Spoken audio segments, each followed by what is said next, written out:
우리 함께 하나님의 말씀 보겠습니다. 스가랴서 4장 1절에서 14절 말씀입니다.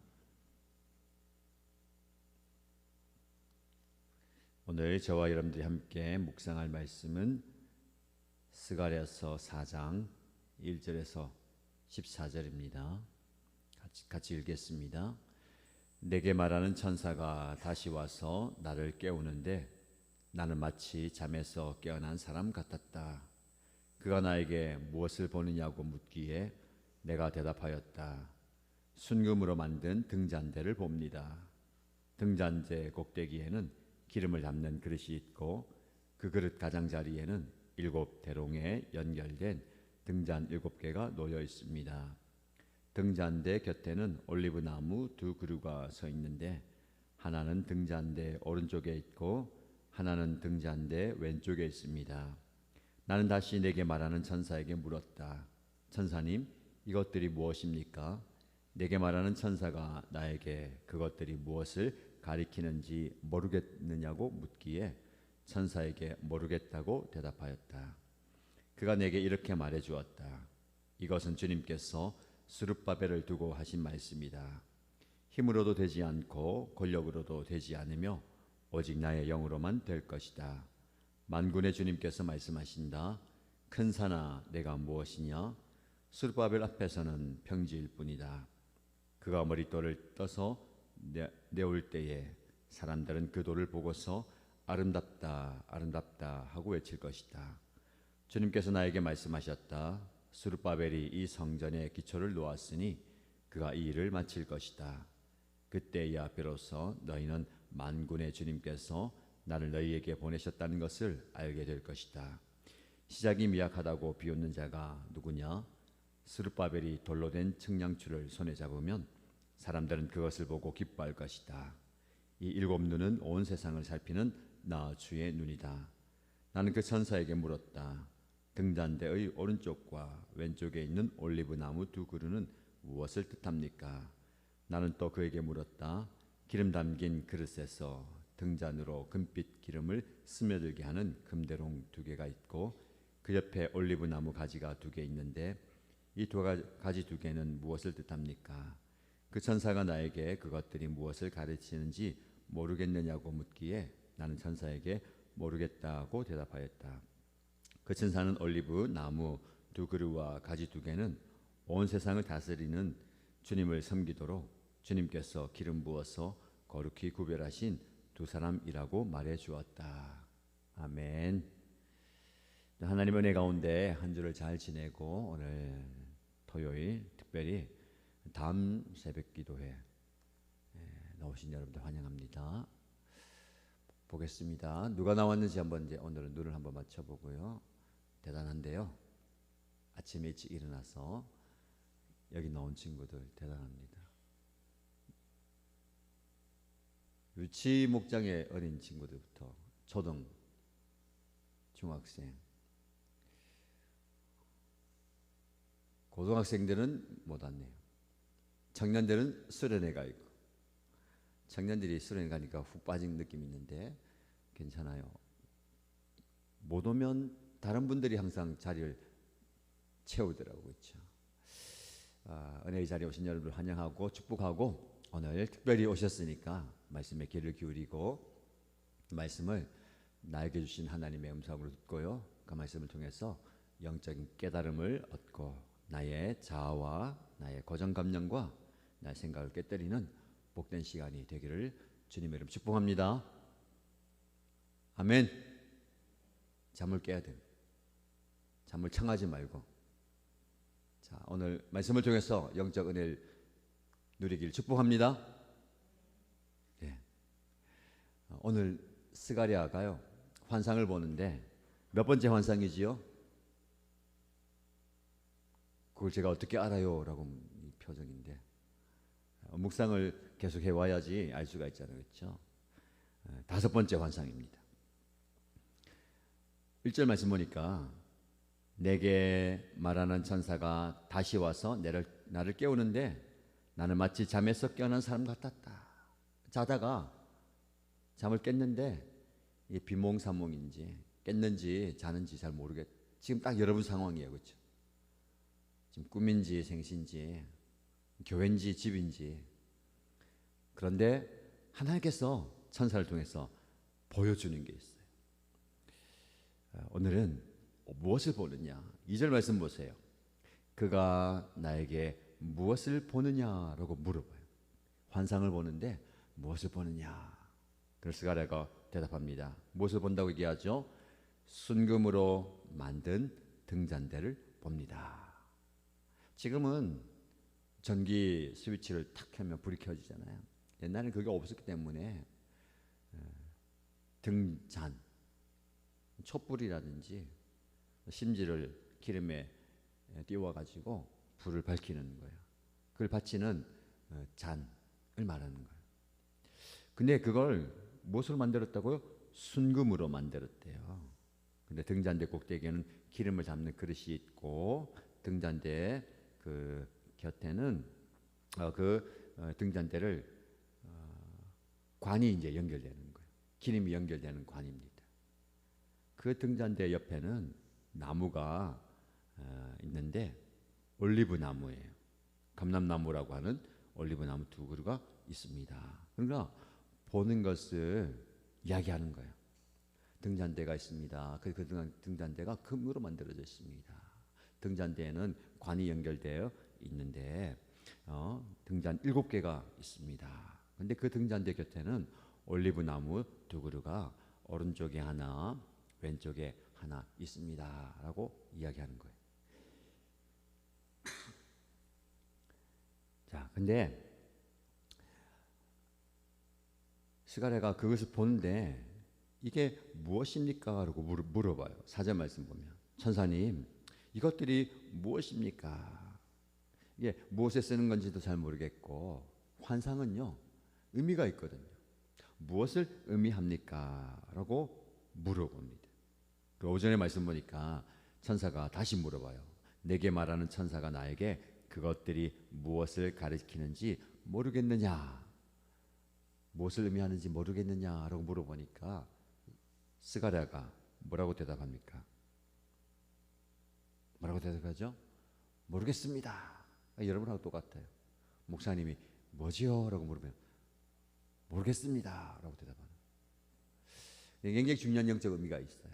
우리가 신앙생활 하면서 모든 것을 다 이해하고 깨닫고 알지 못할 수도 있어요. 이 스가랴도 예언자인데 천사가 이 환상을 보여주면서 이 환상이 무엇을 의미하는지 모르겠느냐라고 물어보니까 뭐라고 대답하죠? 모르겠습니다. 여러분 모르는 게요 부끄러움은 아니에요. 모르면 모른다고 대답할 수 있어야 되는 거예요. 신앙생활도 마찬가지예요. 다 알지 못해도 다 이해하지 못해도 모르는 상황 속에서 하나님께서 깨닫게 하는 은혜가 있거든요. 우리의 무지, 연약함이 우리의 약점이 될 수도 있고 부끄러움이 될 수도 있는데 하나님 앞에 나갈 때는요 이 연약함을 있는 모습 그대로 이야기하는 게 필요합니다. 하나님께서 물어보실 때에 잘 모르겠습니다. 잘 못합니다. 나는 없습니다. 라고 솔직하게 고백하는 것이 중요합니다. 그러면 그 다음 단계가 있잖아요. 모르면 깨닫게 되는 거예요. 알면 되는 거예요. 부족하면 채워주시는 것을 경험하면 되는 겁니다. 우리가 우리의 부족함과 연약함을 감추려고 하거나 덮어두려고 하기보다는 부족합니다 라고 나가는 거예요. 하나님께 나갈 때는요 그런 마음이 중요합니다. 오히려 당당하게 채워져 있기니까 교만하게 나가는 것보다 늘 겸손하게 하나님 제가 잘 모르겠습니다. 부족합니다. 연약합니다. 그래서 하나님의 도우심이 필요합니다. 깨달음이 필요하고 채워주시는 은혜가 필요하고 도와주시는 은혜가 필요합니다 라는 거예요. 오늘 말씀을 듣는 여러분들 현장에 나와서 말씀의 은혜를 사모한 여러분들에게도 이런 영적 겸손이 있으면 좋겠습니다. 하나님 제가 잘 모르겠습니다. 공부는 하는데 열심히 하는데 앞으로 어떻게 해야 될지 무엇을 해야 될지 내 사업을 하고 직장생활 하는데 이것이 맞는지 잘 모르겠습니다. 열심히 하는데 내 힘으로는 안 되는 것 같습니다. 부족합니다. 이게 하나님 앞에는 필요한 자세예요. 저에게 적용한다면 제가 담임 목사지만 교회를 섬기고 교회를 또 이끌어가지만 내가 다 한다. 내가 다 안다. 내가 할 수 있다. 내 뜻대로 해야 된다. 이걸 내려놓는 게 필요한 거예요. 지도자일수록 더 겸손히 하나님 잘 모르겠습니다. 그래서 어떻게 해야 할지 말씀해 주세요. 어떻게 해야 할지 가르쳐 주세요. 어떻게 해야 할지 깨닫게 해주세요. 이게 중요한 거예요. 그래서 천사가 6절 이하의 말씀에 이렇게 말해주는 거예요. 항상 하나님은요 단계로 우리를 끌고 가시는 거예요. 갑자기 1층에서 20층까지 고속 엘리베이터를 타고 확 올라가는 게 아니라 어쩌면 힘들게 한 계단 한 계단 한 계단 올라가게 만드는 거예요. 이걸 모르면 이걸 깨닫게 하시고, 그런데 이걸 알았어요. 근데 저걸 모르겠어요. 그러면 저걸 또 깨닫게 하시는 거예요. 그 기쁨을 좀 경험하면 좋겠습니다. 그게 더디 갈 수도 있고요, 느리게 갈 수도 있어요. 하나님의 지연, 더디게 가는 건데, 내일 우리가 그 말씀을 좀 배울 건데, 아니 하나님은 좀 한순간에 확 바뀌게 만들고 다 주시면 되는데 그렇게 안 하시는 것 같아요. 조금씩 내 생각보다 느리고 내 계획보다 느리고 다른 사람들보다 더 느리게 만드는 것 같은데, 그걸 통해서 우리는 하나님의 은혜를 깨닫게 되는 거예요. 6절 말씀 보니까 그가 나에게 이렇게 말해주었다. 모른다고 하니까 이걸 말해주는데 어떻게 말하면요, 이것은 주님께서 스룹바벨을 두고 하신 말씀이다. 자, 누구에 대해서 얘기한다고요? 스룹바벨. 자, 물어볼게요. 자, 이 사람에 대해서 한번 들어봤다.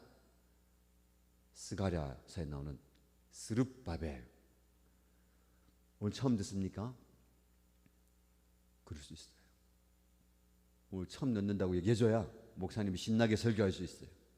다 알면 목사님 다 아는데요. 몰라야 돼요. 몇 년 뒤에 또 물어보면 그때도 모를 거예요. 그게 정상이죠. 이 스룹바벨은요 굉장히 중요한 사람이야. 이름부터 이상해요. 스룹바벨. 이스라엘 백성들이 어느 나라의 포로로 잡혀갔죠? 바벨론. 근데 그 이름을 땄어요. 스룹바벨이라는요 바벨론에서 태어난 사람이다. 바벨론의 자손이라는 거예요. 그 이름에도 그 의미가 있습니다. 이스라엘 백성들이 하나님의 징계를 받아서 바벨론의 포로로 잡혀가서 몇 년 동안 살았죠. 70년 동안 사는데 거기서 태어나서 자란 사람이에요. 그러니까 이 사람은요 그 전의 문화보다는 바벨론의 문화가 편할 수 있어요. 바벨론의 정치와 사회와 경제와 거기에 젖어드는 거예요. 우리하고 똑같아요. 우리 하나님의 사람인데 이 땅에 태어났잖아요. 이 땅의 문화가 더 익숙해요. 우리가 갈등이 있잖아요. 나는 분명히 하늘의 시민권을 두고 살아가는 하나님의 백성인데 이 땅에 사니까 이 바벨론 같은 이 세상 속에서 이게 더 익숙하고 편하고 또 좋아요. 내적 갈등이 있죠. 나는 하나님의 사람인데 이렇게 살아도 되는가? 이렇게 사는 게 맞는가? 이런 생활. 근데 스룹바벨은요 바벨론에서 태어나서 자랐지만 이름마저도 바벨론에서 태어나서 바벨론에서 사는 사람이다라는 의미인데 굉장히 영적으로 깨어있는 사람이에요. 그의 그 혈통 자체가 유다의 왕족이에요. 이스라엘의 마지막 왕 여호야긴의 손자입니다. 만약에 그가 바벨론의 포로가 되지 않고 이스라엘이 남아져 있었다면 왕이 되었을 사람이에요. 근데 포로로 잡혀갔잖아요. 모든 걸 다 잃어버리고. 그런데 그 정통을 지켰어요. 왕이라는 그 중요한 지위와 권리는 잃어버렸어요. 뭘 지켰을까요? 신앙의 정통을 지킨 거예요. 이게 중요한 겁니다. 우리는 눈에 보이는 지위와 권력과 재산, 이게 중요한데 이걸 잃어버리면 다 잃어버렸다는 생각하는데 이걸 잃어버려도요 내적 정통성, 하나님의 백성이라는 걸 잃어버리면 안 돼요. 그래서 이 스룹바벨이 이스라엘 백성들이 돌아왔을 때에 어떻게 하냐면 제일 먼저 무엇을 재건하죠? 성전을 재건하는데 앞장서요. 굉장히 영적 지도자가 되는 겁니다. 그래서 이 스룹바벨의 이름이 우리에게 중요한 거예요. 스룹바벨을 두고 이야기한 거다. 뭐라고요?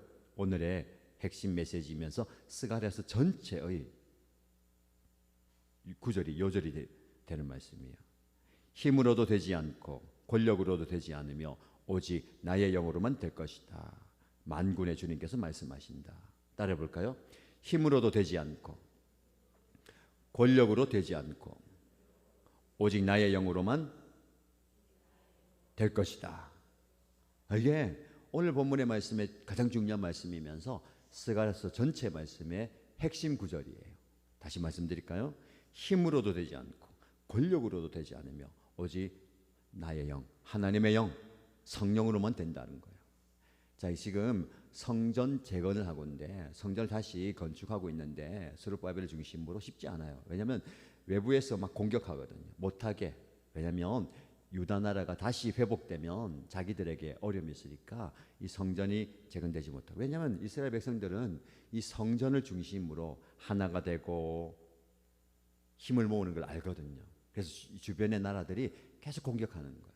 여러분, 하나님이요, 여러분의 가정과 우리 공동체가 하나님을 예배하는 이 성전이 재건되는 걸 계속 공격하는 거예요. 막아요. 자, 오늘도 마찬가지예요. 오늘 예배 드리러 왔죠. 한 달에 한 번 있는 다음 새벽 기도가 얼마나 귀중하냐면 여러분들이 이 자리에 나오기까지 얼마나 많은 공격이 있는지 몰라요. 지금 여기서도 뭐 공격이 있는 것 같아요. 지금 목사님 앞에서는 표정이 그래도 괜찮은데 속으로는 나를 왜 깨워가지고 엄마 아빠가 좀 자기 놔두지. 근데 이건 엄마 아빠 문제가 아니고 목사님의 문제 아니야. 다음 새벽 기도를 오라고 해가지고 잠자는 나를 깨워가지고 오게 만들고 이거 누구를 탓해야 되는가? 이런 거였죠. 근데 마치고 가면 또 얼굴 표정이 바뀌어요. 교회 오는 발걸음과 맥도날드 가는 발걸음이 달라. 표정이 달라. 이유 어떻든 예배를 방해하는 여러분 가정에 예배가 세워지고 여러분 가정에 교회가 세워지는 걸 방해하는 게 너무 많다는 거예요. 이게 외적 공격이거든요. 뭔가 공격이 많아요. 근데 더 중요한 건요, 내적인 갈등도 많아요. 여러분, 외적으로 공격이 심하면 어떤 문제가 될까요? 내부에 문제가 생기는 거예요. 가족 간에 불평과 불화가 생기는 거예요. 그죠? 어젯밤에는 기분 좋게 자다가 오늘 새벽에 가족들이 싸우는 거예요. 그러면 이제 엄마 아빠도 당신이 깨워봐라. 네가 깨워라. 엄마 아빠는 왜 그냥 이 성전을 건축하는데도 무슨 말이냐면 내부적인 갈등이 많은 거예요. 성전을 지어야 되는데 잘하려고 하다가 항상 다툼이 있잖아요. 왜 이건 이렇게 했냐? 이건 이렇게 해야지. 저건 저렇게 해야지. 이 내부적인 갈등이. 목장도 마찬가지예요. 목장도 은혜 가운데 잘 세워지고 하다가 서로 다른 모습을 보면서 이건 이렇게 해야 되는 거 아니냐, 저건 저렇게 해야 되는 거 아니냐라고 이제 부딪힘이 있는 거예요. 항상 영적 공격이 외부에서부터 오고 안에서부터 있다는 거예요. 근데 오늘 말씀이 그거예요. 성전을 재건하는 것이 너의 힘으로 되는 게 아니고 능력으로 되는 게 아니다는 거예요. 오직 무엇으로? 나의 영으로 된다. 이게 하나님의 영으로 된다는 거예요. 이게 굉장히 중요한 거예요. 성전을 건축하고 재건하는 것뿐만 아니라 모든 하나님의 일에는요, 이게 필요한 거예요. 그러니까 우리는 이런 마음을 가져야 됩니다. 내 힘으로 하는 것이 아니고 우리 능력으로 하는 것이 아니고 하나님의 영으로 한다. 우리에게 필요한 게 뭘까요? 능력과 힘과 지식과 그것도 구해야 되지만 정작 우리에게 필요한 건 뭡니까? 성령이 있어야 됩니다. 하나님의 영이 임해야 되는 거죠. 그래서 이걸 하는 거예요. 다음 새벽 기도 하는 거예요. 아무리 열심히 공부해도 이 시간에 공부하면 되지. 이 시간에 열심히 책 읽으면 되지. 중요한 게 아니에요. 그게 여러분의 힘, 능력이거든요. 성경 분명히 얘기합니다. 그곳으로 되는 게 아니다. 뭐가 있었는데 오직 나의 영으로. 성령이 없으면 그 모든 것들이 무의미하고 허사라는 거예요. 여러분들이 어려서부터 가정에도 마찬가지고 공동체에도 이게 있어야 됩니다. 하나님의 영이 임하는 은혜가 있기를 주님의 이름으로 축복합니다. 오늘 예배 마치고 기도할 때에 목사님 이렇게 기도했고, 하나님 이 아들 이 딸에게 힘을 주시고 능력을 주시고 지혜를 주십시오. 그러나 그것 이상 뭐예요? 하나님의 성령을 주십시오. 여러분들 기도해야 돼요. 하나님 저에게 힘도 주시고 능력도 주시고 지혜도 주시고 무엇을 하고 성령을 주십시오. 그러면 된다는 거예요. 자, 이어진 말씀 보면요. 이렇게 말해요. 7절 말씀. 큰 산아 네가 무엇이냐? 스룹바벨 앞에서는 평지일 뿐이다. 어디서 많이 들은 말씀이죠? 다니엘 기도회 시작할 때에 김은호 목사님이 스룹바벨아, 기억나죠? 큰 산이 가로막혀 있어요. 우리가 인생을 살다 보면 우리의 삶의 앞에, 신앙생활 앞에 정말 해결하지 못한 큰 산, 그때 이제 갈등하는 거예요. 여기서 멈춰야 되나? 뒤돌아가야 되느냐? 끝내야 되느냐? 그러나 큰 산아 네가 무엇이냐? 스룹바벨 앞에서는 뭐가 된다고요? 평지일 뿐이다. 이 선포가 필요한 거예요. 왜 스룹바벨 앞에서라고 얘기할 거예요? 그만큼 중요하다는 거예요. 스룹바벨이 뭘까요? 이 사람을 얘기하는 게 아니라 스룹바벨이 왕좌를 잃어버리고 모든 걸 잃어버렸지만 바벨론에 가서 어땠죠? 영적인 정통성을 지킨 그 사람 앞에서는 뭐가 된다고요? 큰 산도 평지가 된다는 거예요. 자, 지금 여러분 앞에 있는 큰 산이 무엇입니까? 재정적인 큰 산이 있을 수 있고, 시험이라는 큰 산이 있을 수 있고, 사업과 여러 가지 일들이란 큰 산이 있을 수 있어요. 그래서 그 큰 산을 평지가 되게 만드는 거예요. 그럼 여러분이 생각할 거예요. 어떻게 평지가 되지? 큰 불도저가 와서 밀어버리나? 삽을 가지고 팍 파야 되나? 여러분, 삽으로 파는 게 얼마나 힘든지 몰라요. 목사님 지금 허리가 뻐근한데요. 왜 그런지 알아요? 며칠 전에 수국을 사서 헌신한다고 두 분이 헌신했는데 그 돈을 가지고 가서 사왔는데 이제 수국이 끝물이라 가지고요 반값에 팔더라고요. 그래서 엄청나게 심겨져 있는 것보다 2배 이상을 사왔어요. 그걸 파는데 그냥 파면 괜찮은데 나무가 있어요. 나무가 있는데 그걸 뽑아낸다고. 자르면 밑에 뿌리가 있잖아요. 그걸 다 뽑아내야 수국이 잘 자라요. 그걸 한다고 삽질을 막 해. 그 허리 아파요. 큰 산을 삽을 풀 언제 옮겨. 그거 하다가 늙어 죽어요. 우리 많은 사람들이 이렇게 살고 있어요. 삽질하고 있어요. 삽질. 이 전문 용어로 우리 형제님들 알잖아요. 삽질하고 있네. 무슨 말이에요? 잘한단 말이 아니에요. 엉뚱한 짓 하고 있다는 거예요. 열심히 공부하는데 시험범위 아닌 걸 공부했어요. 그걸 보고 삽질한다고 하는 거예요. 열심히 신앙생활 하는데 엉뚱한 신앙생활 하는 거예요. 그걸 보고 삽질한다는 거예요. 여러분들에게 축복합니다. 여러분 신앙생활에서 여러분 공부, 사업, 직장에서 삽질하면 안 돼요. 목사님은 삽질 잘하는 거예요. 수국을 심었잖아요. 근데 어떤 사람이 엉뚱한 데를 파고 있는 거예요. 힘만 들이는 거예요. 골병만 드는 거예요. 목사님이 이렇게 묵상해요. 이 큰 산이 어떻게 평지가 될까? 불도저가 와서 큰 틀을 가서 흙을 심는 거, 이것도 필요하지만 저는 이렇게 묵상했어요. 여러분요, 내가 커지면 아무리 높은 산도 평지가 되는 거예요. 무슨 말인지 알겠어요? 큰 산보다 내가 훨씬 큰 산이면요, 이 큰 산도 평지가 되는 거예요. 쉽게 말해서 거인이 되는 거예요. 거인이 되면요, 이 큰 산도 그냥 밟고 가는 거예요. 여러분 앞에 아무리 큰 산 있어도요, 여러분이 그 큰 산보다 커지면 그 평지가 되는 거예요. 이 말을 말하는 겁니다. 우리가 영적으로 깨어있고 성령을 충만히 받고 성령의 능력을 힘입으면 우리가 그 큰 산을 밟고 지나가는 거예요. 여러분이 축복합니다. 여러분들이 큰 산 앞에 두려워하지 않고요, 그 큰 산 앞에 낙심하지 않고 오히려 여러분들이 그 큰 산보다 더 큰 사람이 되시기를 주님의 이름으로 축복합니다. 이게 이 말씀의 핵심이에요. 그리고요, 그때 이렇게 하는 거예요. 그때서야 너희는 만군의 주님께서 나를 너희에게 보내셨다는 것을 알게 될 것이다. 10절 말씀 중요합니다. 시작이 미약하다고 비웃는 자가 누구냐? 우리 시작은 부족하거든요. 연약하거든요. 우리의 시작은 아주 작은 시작이에요. 그런데 세상 사람들은 와, 그것밖에 안 돼. 그거 가지고 뭐 한다고? 야, 그거 가지고 뭘 할 수 있겠냐? 세상은 너의 시작이 아주 작다고 비웃지만 하나님께서 은혜 주시면 역사가 일어나는 거예요. 자, 말씀을 마무리합니다. 11절 말씀 보면요. 자, 이렇게 이야기했는데 사실은 천사가 이 얘기했는데 스가랴가 본 환상에 대한 얘기 아니잖아요. 이 등잔대가 뭡니까? 라고 했는데 다른 얘기, 스룹바벨 얘기했잖아요. 그래서 스가랴가 다시 물어봐요. 11절 말씀에 나는 그 천사에게 물었다. 등잔대의 오른쪽과 왼쪽에 있는 올리브 나무 두 그루는 무엇을 뜻합니까?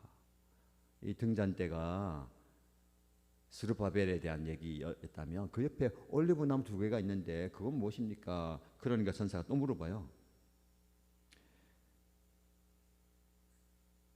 기름 담긴 그릇에서 등잔으로 금빛 기름이 흘러가게 하는데 그 옆에 올리브 나무 두 개가 있는데 그 두 가지가 무엇입니까? 천사가 그것들이 무엇을 가리키는지 모르겠느냐라고 물어봐요. 또 물어봐요. 그걸 또 모르겠냐 하니까 스가랴가 뭐라고 얘기하죠? 또 이게 모르겠습니다. 아니 환상을 보고 이렇게 크게 얘기했는데 모르겠어요. 오늘 제가 설교했는데 돌아간 여러분들 뭘 했느냐? 모르겠습니다. 그럴 수 있어요. 솔직하게 하는 게 얘기하죠.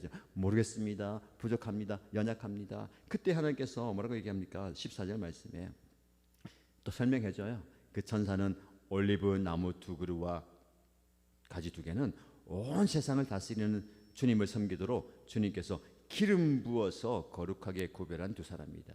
이게 중요한 게요. 이것은 뭐냐면 구별한 사람, 기름 부어준 사람. 여기 핵심은 뭐냐면요. 우리가 얘기했잖아요.